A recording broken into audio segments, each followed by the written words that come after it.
मेरे साथ इस वक्त मौजूद हैं press association of supreme court के साबिक सदर हैं जावेद सुमरू।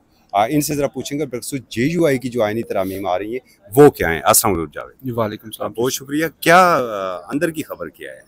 देखें, अभी जो सेनेट के अंदर तरमीम पेश होने जा रही है 26वीं आइनी तरमीम, वो उसके अंदर अब पाकिस्तान JUI जमीयत उलमा इस्लाम पाकिस्तान की तरफ से 5 तरामीम करने के लिए हुकूमत से रिक्वेस्ट की गई, जो अप्रूव कर दी गई है।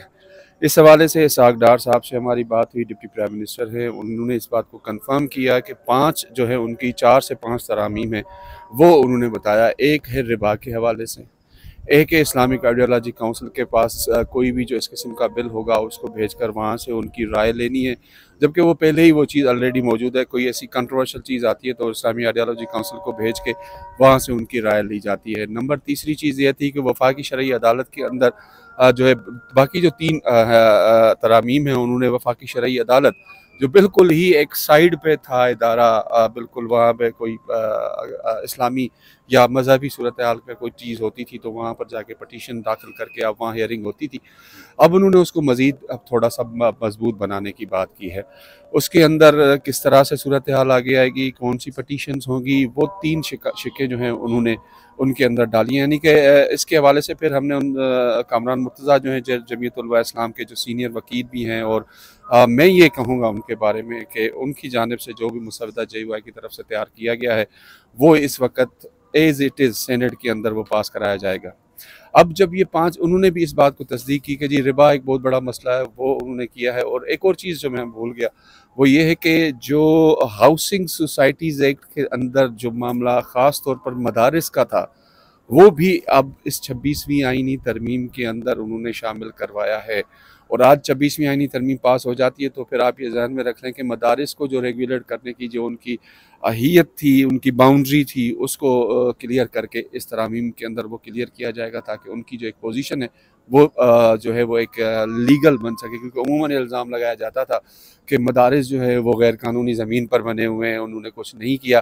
तो अब इस तरमीम के बाद बाकायदा तौर पर जब आइन में शामिल हो जाएगा तो फिर मदारिस को भी एक लीगल हैसियत जो है वो किसी हद तक मिल जाएगी, बाउंड्री की हद तक। बाकी जो इशूज़ हैं वो आगे चल के इसको देखेंगे वो कौन। मतलब हम ये कह सकते हैं कि मौलाना फजल रहमान जो थी उनकी जैद मुसलसल थी, और बिलखसूस अगर 26वीं आइनी तरमीम के बारे से बात करें, मुसलसल एक मुलाकातों का सिलसिला जारी था। दिन रात उन्हें मेरे ख्याल में आराम का मौका भी नहीं मिला था, बिल आखिर उन्हें कामयाबी मिली है।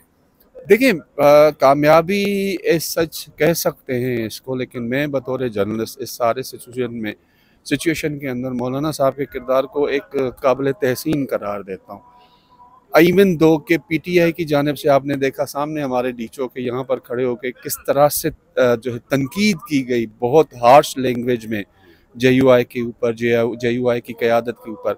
लेकिन अब इस सारी सिचुएशन में हमने एक चीज़ ज़रूर देखी कि मौलाना फजलुर रहमान ने सियासी बसीरत का मुजाहरा करते हुए पाकिस्तान तहरीक इंसाफ को एक सपोर्ट दी, हर लिहाज से उनको एक सपोर्ट दी कि जी आप आएँ, आपकी बातें सुनी जाएंगी।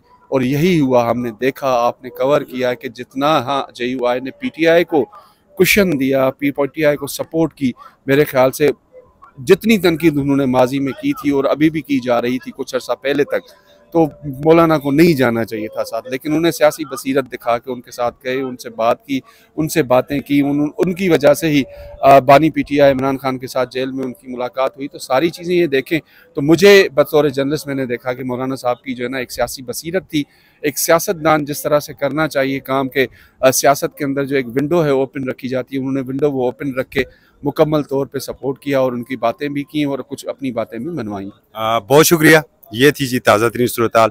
आगाही देंगे कुछ देर बाद मज़ीद।